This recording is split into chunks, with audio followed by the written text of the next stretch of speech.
કેમ છો? મજામાં. આજનો સુવિચાર છે સમાજ સોસાયટી. આ સુવિચાર ખૂબ જ સરસ રીતે મેં લખ્યો છે, એટલે કે નિલેશ દુધિયાએ લખ્યો છે. સમાજ સોસાયટી.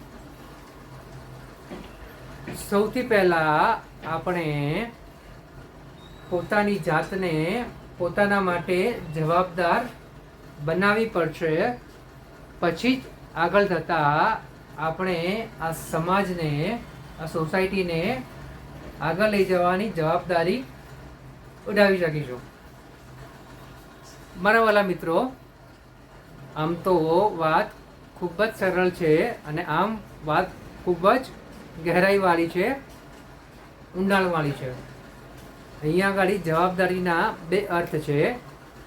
એક જવાબદારી એકાઉન્ટેબિલિટી, કે જેના માટે દરેક વ્યક્તિએ તૈયાર રહેવું જોઈએ. પોતે જે કાર્યો કરે છે, પોતાને જે બનવું છે અને જે બની જાય છે તેના માટે પોતાની જાતને જ જવાબદાર બનાવવાની છે, પોતાને જ એકાઉન્ટેબલ બનાવવાનું છે.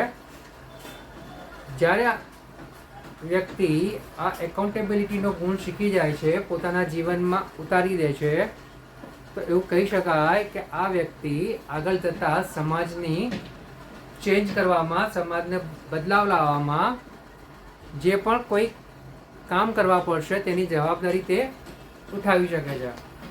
અને આજના આ સમયમાં આવા એકાઉન્ટેબલ માણસોની, જવાબદાર માણસોની ખૂબ જ જરૂર છે. જો આપણે લોકો આવા એકાઉન્ટેબલ વ્યક્તિ બની જઈએ, જવાબદાર માણસો બની જઈએ, તો આપણો આ દેશ ખૂબ જ આગળ વધી શકે છે, આપણો સમાજ ખૂબ જ પ્રગતિ કરી શકે છે.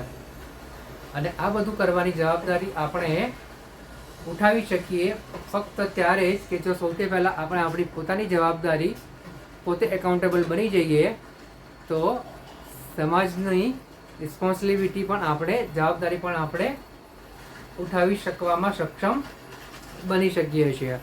અને આ જ એક સાચી આપણી ભેટ છે જે આપણે આપણા સમાજને, આપણા સોસાયટીને આપી શકીએ છીએ.